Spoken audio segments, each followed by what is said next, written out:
नमस्कार। आप देख रहे हैं राइट्स एंड रूल्स। मैं हूं जीवन कुमार।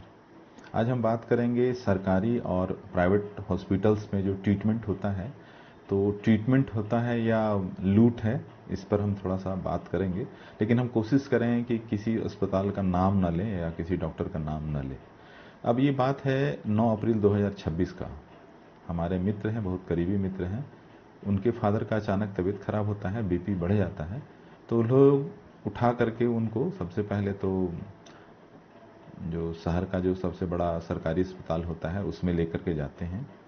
वहाँ डॉक्टर उनका देखरेख करते हैं, चिकित्सा अपना स्टार्ट करते हैं। देखने उठने के बाद कुछ टेस्ट वगैरह होता है। तो सुबह 10 बजे उनको ले करके गए हैं, लेकिन ट्रीटमेंट होते होते करीब करीब 2-3 बज जाता है। उसके बाद फिर डॉक्टर का कहना है कि इनका इलाज जो है रिम्स में नहीं होगा, सो इनका इलाज जो है वो प्राइवेट हॉस्पिटल्स में आप लेकर के जाइए। सो तबीयत इनका ठीक नहीं है, मतलब जो डराने का काम होता है वो। उसके बाद फिर उन्होंने रांची के एक निजी अस्पताल, रांची के एक निजी अस्पताल के किसी से बातचीत की। डॉक्टर जो सरकारी डॉक्टर था उनका कहना था कि वो डॉक्टर हैं, उस अस्पताल में डॉक्टर हैं। फिर उनसे बातचीत किए। फिर उस प्राइवेट हॉस्पिटल के जो डॉक्टर का जो नंबर है वो हम लोग को दिए। फिर वहाँ से हमारा दोस्त जो है उनको लेकर के रांची आया। और डॉक्टर वहाँ सरकारी अस्पताल वाले डॉक्टर पहले ही कह चुके हैं कि इनका इलाज रिम्स में संभव नहीं है, तो आप इनको प्राइवेट हॉस्पिटल में ही लेकर के जाइए। तो फिर लेकर के लोग आए।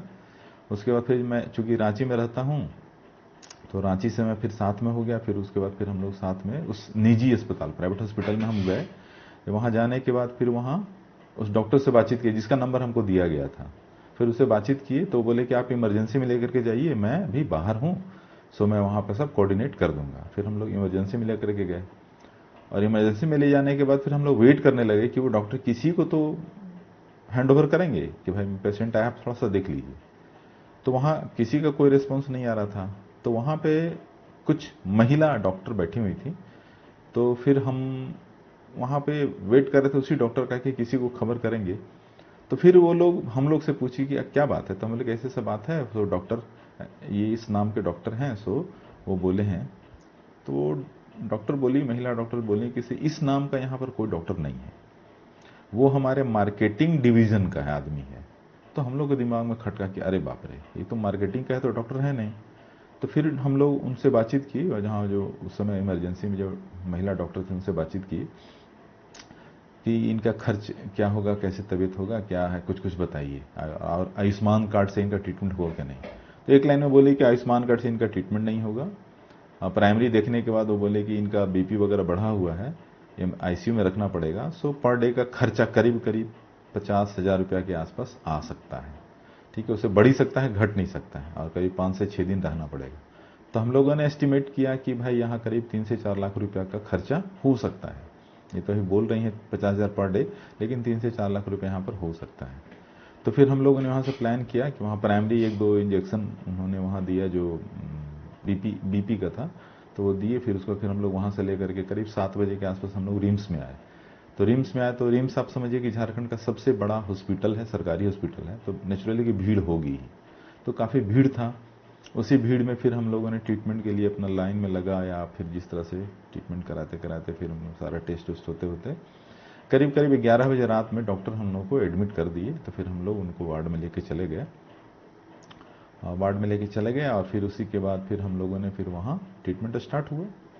उसको नेक्स्ट डे से हम लोग को, उसी दिन के नेक्स्ट डे से, मतलब कि 10 अप्रैल से फिर हम लोग प्राइवेट वार्ड ले लिए। तो प्राइवेट जो पेइंग वार्ड होता है प्राइवेट, जिसमें 2 पेशेंट रह सकते हैं, वहाँ जाकर करे फिर ट्रीटमेंट वगैरह चालू हुआ। और 22 अप्रैल 2026 को वहाँ से डिस्चार्ज हुए। डिस्चार्ज होने के बाद फिर हम लोग घर आए। आपको पता है कि सरकारी अस्पताल में आयुष्मान कार्ड से कितना खर्चा हुआ होगा? जहां हमको प्राइवेट हॉस्पिटल में करीब 4 लाख का एस्टिमेट दे रहा था, यहाँ पे कितना खर्चा हुआ? आयुष्मान कार्ड से हम लोग का सिर्फ 2300 रुपया खर्च हुआ उनका ट्रीटमेंट में। और 1-2 दवा जो बाहर से हम लोग जो खरीद करके लाए, बस उसी का, तो वो भी नॉमिनल था। और आयुष्मान कार्ड इनरोलमेंट से पहले करीब हम लोग का कुछ टेस्ट हुआ था, सिटी स्कैन वगैरह हुआ था, तो उसके लिए हम लोग को 200 रुपया लगा, और कुछ मिला जुला करके 1,000 रुपये के आसपास प्राइमरी खर्चा हुआ। और उसके बाद फिर हम लोग उनको घर लेकर के आए। अभी तबीयत पहले से काफ़ी बेहतर है, धीरे धीरे डॉक्टर बोले हैं कि सुधार हो जाएगा। तो हम झारखंड सरकार के मुख्यमंत्री और जो स्वास्थ्य मंत्री हैं उनसे आग्रह करेंगे कि आप लोग इस चीज़ को देखिए, जो प्राइवेट हॉस्पिटल्स का जो लूट है वो देखिए, और उस लूट से बचाने के लिए सबसे पहले आपको, जो आपके पास सरकारी अस्पताल पहले से उपलब्ध हैं, सदर अस्पताल है या रिम्स जैसे अस्पताल हैं, उसको अपग्रेड कीजिए।